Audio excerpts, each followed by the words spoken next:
Welcome back into Main Street Living. Now, Quincy, Cheryl, we love to have a lot of fun on this show, but we also like to take time to talk about issues that are really important. And over this last year, really, a lot of us across the country have experienced this rallying cry against racism and inequity. Yeah, and unfortunately, this is a fight that has been going on for a very long time. And this year marks the 100-year anniversary of the Tulsa Race Massacre, where a prosperous Black neighborhood was burned to the ground by white mobs and dozens of people were killed.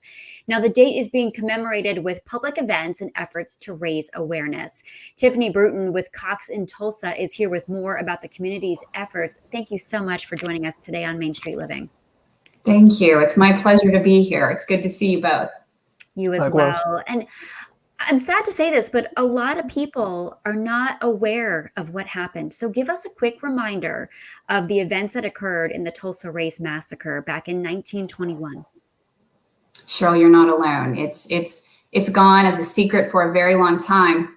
So in 1921, one of the worst acts of racial violence happened right here in Tulsa, Oklahoma. It was ignited when a mob of white men started to enter into the streets of what was then Black Wall Street. It's often also called Greenwood.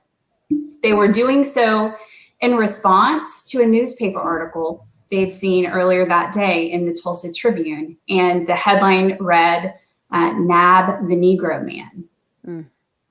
What had happened that caused that article to publish the day before, a young Black shoeshine boy by the name of Dick Rowland's well-known name now, he entered into the elevator of the Drexel building in downtown Tulsa.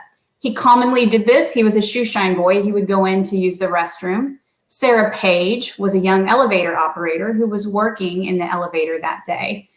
As Mr. Rowland entered the elevator, the doors began to close. Sarah Page screams. The door reopens. Dick Rowland flees the building. He was arrested later that day and taken to the jail. The article then publishes the next morning telling the story of what happens. Angry white mob begins to push into the streets of Black Wall Street. They arrived with weapons, many deputized. They arrived, as the story's been told, there were airplanes with kerosene bombs. Yeah. There was fire. They came ready to fight. 18 hours later, the community laid in ruins. Very successful businesses were in ashes. Families' homes were destroyed. Thousands left homeless. The community was devastated.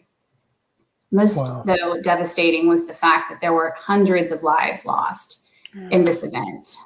It's a tragic, tragic moment in our history. But what I can tell you, the reason I can smile is the spirit of Black Wall Street did not die that day. It lives on in Tulsa today. Wow. Well, Tiffani, thanks for resharing that history because, as Cheryl said, a lot of people aren't familiar with what actually happened. But what is currently being done to commemorate this 100-year anniversary of this tragedy? So to your point, for decades, we didn't talk about the Tulsa Race Massacre. I've lived in Tulsa my entire life, and I was in my mid-30s before I ever heard the story of what happened in 1921. But in the last 20 years, the community's done a truly amazing job of learning more about what happened, acknowledging what happened, accepting responsibility where responsibility needed to be accepted, and beginning to make atonements for what happened in Black Wall Street. That brings us to today. Here we are 100 years later. If you were in Tulsa and you were to go to the corner of Greenwood and Archer, it's unrecognizable compared to where it was a couple of years ago. So there are so many things happening. In the next 2 weeks, we will begin with our Remember and Rise event that will happen on the anniversary, May 31st.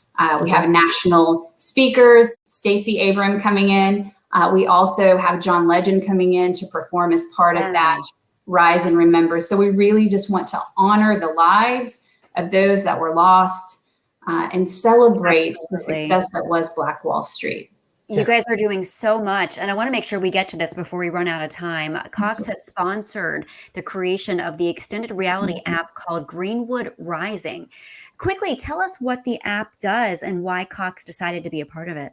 I would love to. So the Greenwood Rising walking tour app is going to bring Black Wall Street to everyone who doesn't know what happened in 1921. So if you are in Tulsa, you'll have the ability to walk to a variety of street markers. It's a 45-minute narrated application.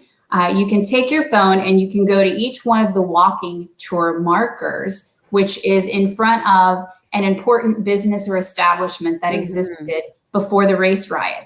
When you snap that QR code, it brings up an extended reality experience that takes you to what Black Wall Street looked like in 1921.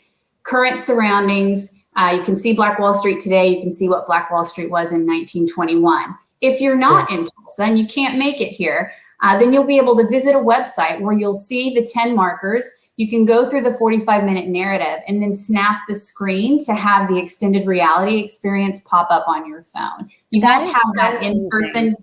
Yeah, it's going to be a tremendous experience. Yes, I wish we had more time. We are out of time, but where can our viewers go to learn more?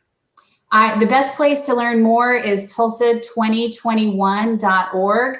I also encourage you, if you don't know about Black Wall Street, sometime this month, pick up your Cox Contour remote, speak into it. Tulsa Race Massacre, Black Wall Street will take you to a folder loaded with content so you're able to learn more, celebrate the success that is Black Wall Street yesterday and today. Thank you for this opportunity. It was great to be able to be here with you today. Thank you so much. We appreciate it. No problem. Thank you, Tiffani. Bye-bye. All right, Cheryl, no matter how you look at it, what we've experienced here in America, the goal overall is to rebuild and have a better future, of course. And coming up next, we actually take a deep breath for those rehabbing from COVID. So stick around. We got more of Main Street Living coming up.